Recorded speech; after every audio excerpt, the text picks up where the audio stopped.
स्वागतम मित्रों, my green tech India presents Hindustan की बात इको फ्रेंडली जनकपुरी सेलिब्रेशंस के साथ। और जी हाँ, बालाजी धाम अरविंद जी महाराज गुरु जी के आशीर्वाद के साथ। जी हाँ, हर राम भक्त, हर सीता भक्त इस समय वाकई में श्री राम के नारों से जी हाँ उनकी गंगा में डुबकी लगा रहा है। लेकिन वाकई में जी हाँ, गुरु जी जो आपको भगवान तक का रास्ता दिखाते हैं और जिनके आशीर्वाद से हर भक्त प्रोत है। और इको फ्रेंडली जनकपुरी वाकई में बहुत ही वरदानित है। आइए जानते हैं गुरु जी गौ भक्ति में, राम भक्ति में और देश भक्ति में आज हमारे हिंदुस्तान के बाद के व्यूअर्स को क्या बताएंगे। क्योंकि कथा तो आपने इनकी बहुत सुनी होगी, लेकिन जी हाँ, सीता मैया के डोले के आगाज के साथ रात 12 बजे का स्पेशल मैसेज गुरु जी की वाणी के साथ। सर, हमारे हिंदुस्तान की बात की। जय श्री राम।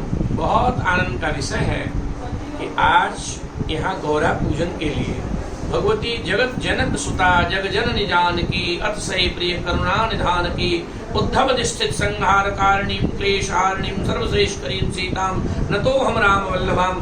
ऐसी भगवती पराम्बा जिनको जनक जी ने पृथ्वी से प्राप्त किया, ऐसी भगवती पराम्बा आज यहाँ गौरा पूजन के लिए पधारी है। दो लाभ है यहाँ। भगवती जानकी जी के पुत्र हैं श्री हनुमान जी, तो माँ एक तो अपने हनुमान जी नामक पुत्र से मिलने आई है, दूसरा गौरी पूजन करने आई है। गौरी पूजन क्या है? गौरी है साक्षात श्रद्धा, और जीवन में राम को पाना है तो श्रद्धा बीच में लानी ही पड़ेगी। तो आज श्रद्धा रूपी भगवती का पूजन करने जानकी जी आई यहाँ। दयालबाग क्षेत्र में जो जनकपुरी का उत्सव है, इससे मैं बहुत प्रसन्न हूँ, क्योंकि मेरा यह स्थान जो बालाजी का है वो दयालबाग क्षेत्र में है। यहाँ पर अभी राजा जनक और उनकी सहधर्मिणी सुनैना जी आए और हजारों भक्त आज सुबह से यहाँ आ चुके हैं इस आनंद में। तो मुझे लगता है इससे बड़ा कोई आनंद नहीं है। मैं अभी कल यहाँ से 500 किलोमीटर दूर था, तो मैंने उस शहर में भी एक मैसेज दिया कि मैं जहाँ रहता हूँ वहाँ उत्तर भारत की सबसे बड़ी राम बारात और जनक की शोभा यात्रा निकलती है। तो दयालबाग क्षेत्र में जो जनक महल और ये आयोजन हो रहा है, ये बहुत ही प्रसन्नता की बात है। अब दूसरी बात यह है कि आपने गौ माता की बात की। गौ माता हमारे सनातन धर्म की मेरुदंड है। गौ माता है तो हम हैं, गौ माता नहीं है तो हम नहीं हैं। आप देखिए आज कृषि की जो स्थिति बिगड़ रही है वो इसलिए बिगड़ रही है कि गौ माता का गौवंश नष्ट हो रहा है, और गौवंश नष्ट हो रहा है तो उसके जो बछड़े हैं उनको कटवा दिया जाता है। वो कटवा दिए जाते हैं तो वो बैल के रूप में खेत में काम नहीं कर रहे। इसलिए जब बैल का पैर पड़ता था खेत में हल चलाने में, तो उसमें अनेक छोटे छोटे कीट बच जाते थे, लेकिन ट्रैक्टर से वही कुचल जाते हैं। ये एक विज्ञान है। तो गौ माता के साथ साथ हम अपने लिए पहले हम लोग गौ माता का जो गोबर था उसे ही खेतों में डालते थे, तो आप देखिए बीमारियां कितनी कम थी। लेकिन आज हम तरह तरह के रासायनिक डालते हैं, तो आज हमारे छोटे छोटे बच्चों की आईसाइट वीक हो रही है, हमारे छोटे बच्चों को शुगर हो रहा है। तो हमें ये संदेश देना चाहूंगा, एक धर्माचार्य के नाते प्रत्येक हिंदुस्तानी को अपने घर में गाय पालनी चाहिए, और जो गाय नहीं पाल सकते, फ्लैट में रहते हैं या कैसा है कुछ, उनको गौ माता एक एक गाय गौशाला में गोद लेकर के उसकी सेवा करनी चाहिए। शानदार सर, वाकई में आज जय जवान, जय किसान, जय विज्ञान और जय अनुसंधान वाकई में, और जय गुरुदेव का वरदान। जी हाँ, जो लोग सनातन धर्म पर क्वेश्चन उठाते हैं कि केवल कथा से, केवल पढ़ के कुछ करने से नहीं हो पाता, लेकिन दुनिया साइंटिफिक है। आपने ऐसी साइंटिफिक रीजन कहीं नहीं देखा होगा, ना यूएसए ना रशिया। जी हाँ, कि जब आप साइंटिफिक मशीन्स की भेंट चढ़ जाते हैं तो वाकई में आप कितना अत्याचार अपने साथ करते हैं, और कोरोना ने ये सबूत आपको दिखाया, और गुरुजी ने ये साइंटिफिक रीजन, जी हाँ, बैल के पैर से बचने वाले सूक्ष्म जीव कैसे आपकी खेती को जी हाँ सोने में तब्दील कर देते हैं, ये भी दर्शाया। और गोधन क्या स्वर्ण धन है, ये भी दर्शाया। सर, अब नारी धन वाकई में सीता धन, गौरी धन कितना स्वर्ण धन है, और उनके साथ हुए जो अत्याचार है वो कैसे बंद हो, करप्शन का रावण कैसे राम राज्य में जल्दी से खात्मा हो, और दशहरा और दिवाली इको फ्रेंडली हो, उसके बारे में प्रकाश डालें। देखिए, आपने कहा कि हमारे यहाँ नारी शक्ति का, तो हमारे यहाँ नारी का बहुत सम्मान है। यत्र नार्यस्तु पूज्यन्ते रमन्ते तत्र देवता। हमारे यहाँ तो नारी का पूजन है, वहाँ देवता निवास करते हैं। और कुछ विकृत मानसिकता के लोग ऐसा समझते हो कि नारी छोटी है या नारी अबला है। मैं नहीं मानता हूँ कि नारी अबला है, नारी सदैव से सबला है। और जिस देश में लोग कहते हैं कि हिंदुस्तान में नारी का सम्मान नहीं, हिंदुस्तान ने दो बहुत बड़े विश्व युद्ध केवल नारी की सम्मान और रक्षा के लिए, एक द्रौपदी के लिए और एक सीता के लिए, ये दोनों युद्ध हिंदुस्तान ने लड़े हैं केवल नारी से। तो यहाँ नारी का सम्मान है। अब विकृत मानसिकता के लोग हैं तो उन्हें मैं मनुष्य ही नहीं मानता, तो जो मनुष्य ही नहीं है वो नारी का सम्मान क्या करे, एक बात। दूसरी बात, आपने दूसरा प्रश्न आपका जो था वो था भ्रष्टाचार कैसे समाप्त हो। भ्रष्टाचार समाप्त बहुत कुछ हो रहा है। अभी आपने, अगर आप मीडिया को देखते हैं और आप बहुत अच्छा संदेश दे रहे हैं, तो मैं आपको ये संदेश देना चाहूंगा कि पिछले 5-7 वर्षों में देश में मूलभूत परिवर्तन आ रहा है। युवा जो है वो भ्रष्टाचार से दूरी बना रहे हैं, बल्कि कार्य करने का बहुत उनमें जज्बा आ रहा है।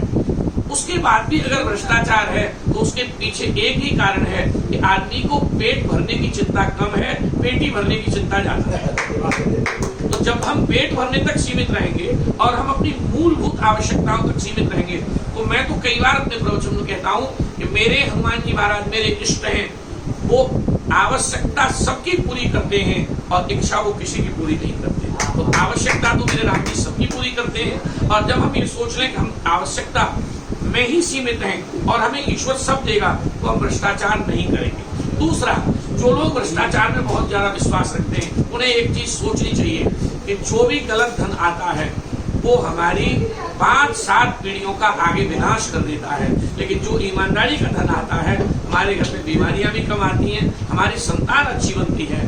तो मैं तो यही कहूंगा, काफी कुछ सुधार हो रहा है और अभी मैं हनुमान जी से कहूंगा और सुधार होगा, ऐसा मेरा विश्वास है। Last but not the least, नई पीढ़ी को, जैसे मैं देख रहा हूँ, मैं चाहूंगा मेरे कैमरामैन दिखाएं कि गुरुजी कैसे नौजवानों को सनातन धर्म से जोड़ रहे हैं। सर, वो कैसे, हर माँ बाप के लिए बड़ी चिंता है, कैसे युवाओं को, भटकते युवाओं को सनातन धर्म से जोड़ा जाए, उसके लिए एक छोटा सा। दरअसल मैं एक बात कहना चाहूंगा।